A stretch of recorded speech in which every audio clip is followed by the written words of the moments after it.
है सर, आप ये टाइम ले लिए मेरा सर, मैं 2 मिनट दीजिए। ये विश्वगुरु की पॉलिसी है। इजराइल को 27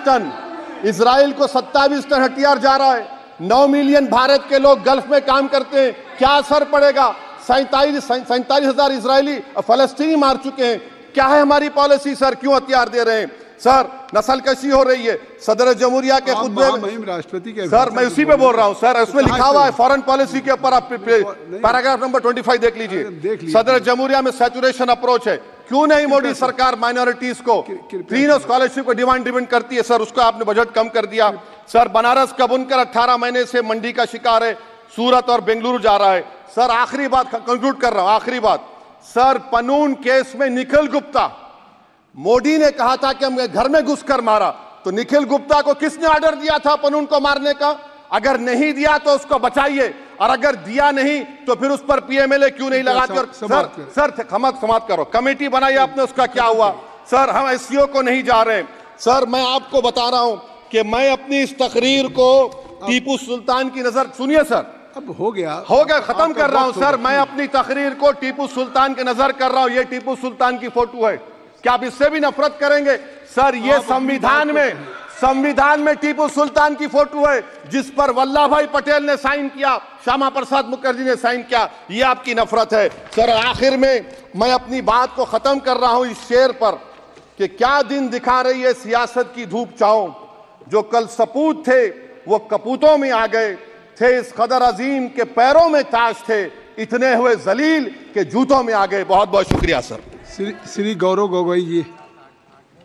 धन्यवाद सभापति महोदय। मैं आपके समक्ष खड़ा तो हूं, लेकिन बहरहाल खबरों में आगे बढ़ते हैं। कन्नौज में बच्चों को स्कूल ले जा रही वैन आग का गोला बन गई। वैन से धुआं उठते ही बच्चों में चीख पुकार मच गई। इसके बाद ड्राइवर ने ग्रामीणों के साथ मिलकर शीशे तोड़कर बच्चों को बाहर निकाला है। आरोप के मुताबिक स्कूल वैन में भूसे की तरह बच्चे भरे हुए थे। थोड़ी देर में वैन जलकर खाक हो गया। और छिबरामऊ कोतवाली क्षेत्र के खुबरियापुर गांव में ये पूरा हादसा देखने को मिला है। लेकिन राहत वाली बात यह है कि बाल बच्चों की जान बच गई।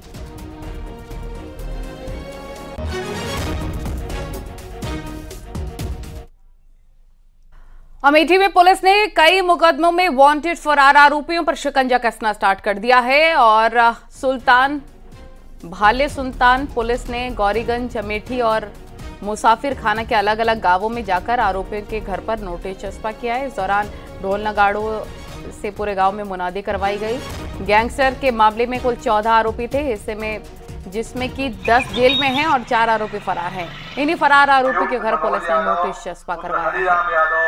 निवासी संभावा थाना गौरीगंज जनपद अमेठी के विरोध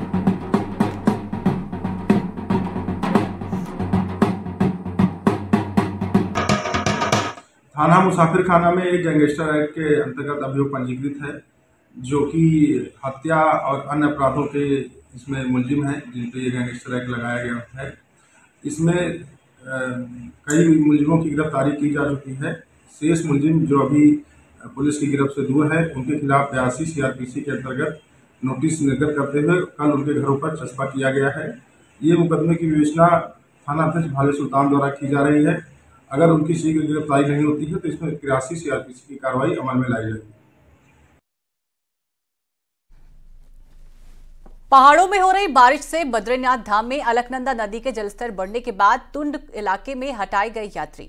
ऊंचाई वाले इलाकों में हो रही बारिश से अलकनंदा नदी उफान पर है। आपको बता दें कि धाम में नारद कुंड और गांधी घाट हुए जलमग्न हो गए।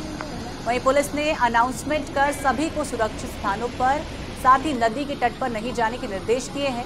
बद्रीनाथ अलकनंदा का जलस्तर बढ़ने से वैकल्पिक मार्ग भी बह गए हैं।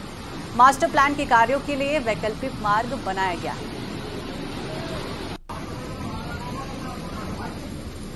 आप लोग ऊपर चले जाए। अभी नदी का और स्तर बढ़ने की संभावना है। नदी का स्तर काफी बढ़ चुका है, जो कि पहुंची में कभी नहीं बढ़ा था। अरे आप लोग रिस्क ले लें। आप लोग हमारे ऊपर चले।